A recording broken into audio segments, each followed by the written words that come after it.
told me. He said, I was with Billy in intensive care as he took his last few breaths. And the last thing I said to him while he was still with us on earth was, Bill, there was a famous saint in Norwich. Her name was Juliana and she lived in the 14th century. She had a vision of heaven.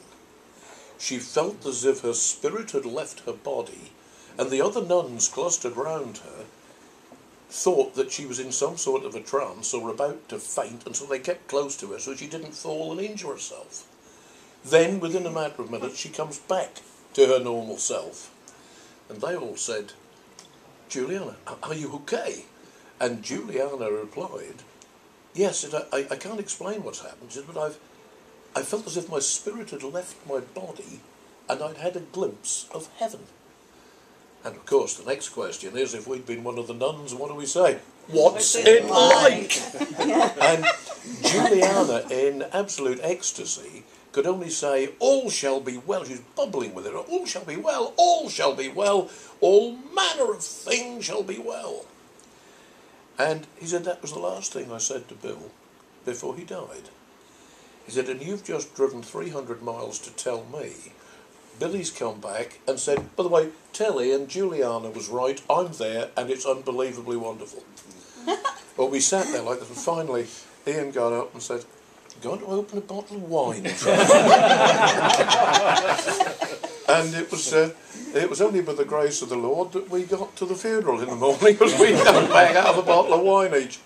But that was the most, remember when I came back and told you about it? Look. Now, there's a corollary to that, because I was fortunately not on a motorbike, I was driving a big old Granada, which we had in those days, and coming back from Cambridge along the M4, when I'd sort of hit the motorway round the loop, but coming back down the M4, I was overtaking a Swedish Arctic, about 40 tons on board with a trailer, and one of those left-hand drive, and the cab up here, so that the driver's feet, first of all, were on the wrong side of the road from my car, so he couldn't see me. And, of course, his feet were above my head. And he didn't see anything in my lane, so he pulled over. He decided he'd change lanes. Smack into the back of the Granada. She goes 90 degrees on his front bumper. He is so heavy, he still doesn't realise he's got a car pinned on the front bumper at 55. A tyre comes off, and I can say with a certain amount of pride, I wasn't scared, but I was really sort of resigned. I thought, well, I'm dead. You know, this is going to roll, and he's coming right over the top with 40 tons, and I shall be identified by my fingerprints and my dental records, because there won't be much else there.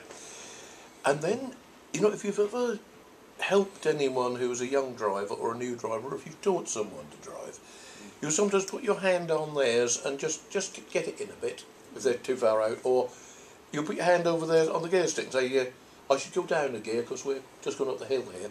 And it was as if a very kind and gentle driving instructor was telling me what to do. And I thought there was nothing you could do if you're pinned on the front there, but it was a sort of clutch, brake, do this, do that, but turn the wheel. And suddenly she came free.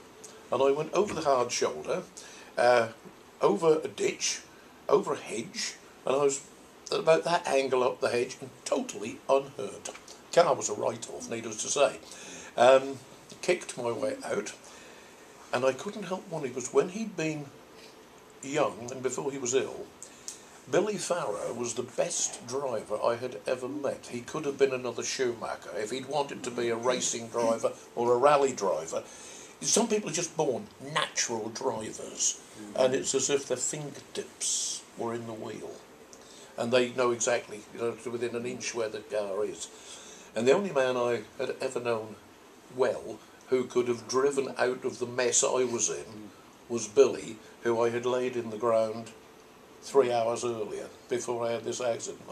I sort of looked up and I said, Bill, is that your first job as my guardian angel? And I could just imagine Bill with his wonderful sense of humour and his great affection and loyalty, saying to whichever angel was showing him round the Elysian fields, my mate's in trouble. Can you excuse me a minute, James? And he said, he's pretty good on a motorbike, but he's not so good in a car.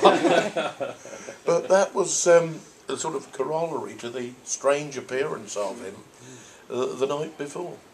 Well, you can't leave some people alone for a minute, can you? You can't.